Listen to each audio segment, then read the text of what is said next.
Alright, we're here at the very start of the game.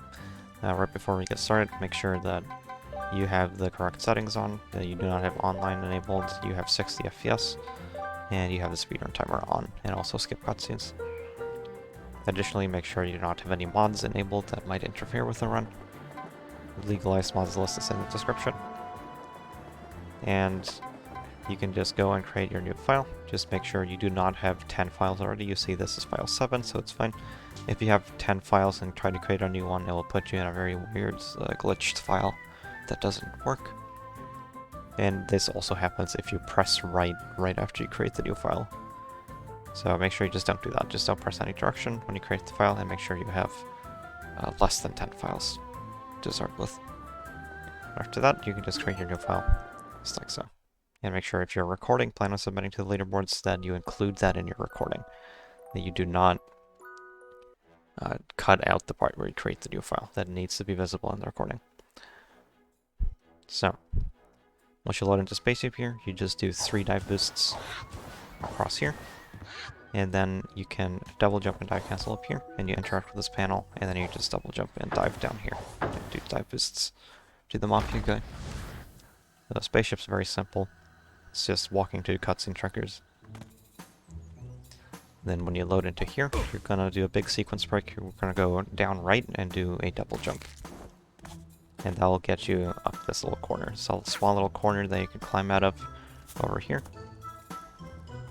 And then you can jump from underneath these planks to get up to this chest. You want to open this chest for a yarn that we want with the sprint head. You're going to dive boost here. And now these over here, there's a plank next to the blue vault there. You're going to slide off of, so you do a double jump and a dive. Just like that. And you can make it all the way to the yarn if you perform that correctly. So to perform that correctly, you want to make sure that you do not slide like this.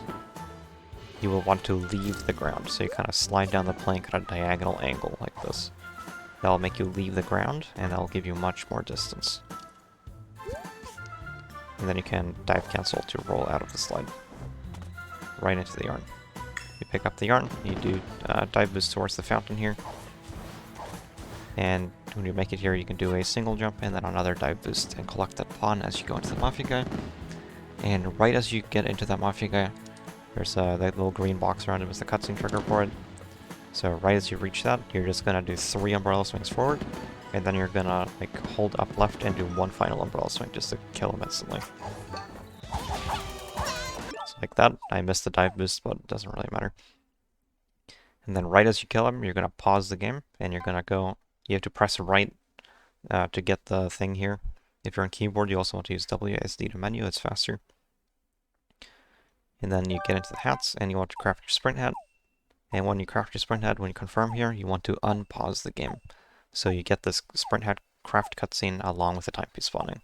So here, and then I unpause. And that timepiece will spawn while I'm crafting. So you will do that with every hat craft. You can like unpause to make it overlap with a different cutscene. So here you want to equip the hat, and then you just sprint around this fountain for the pawns there, which have 5 pawns. See in the bottom left. And all the pawns around the fountain are enough to reach 5 pawns. You need that to unlock the next level. And then you just do a sprint jump into the timepiece. And that is the first level of the run.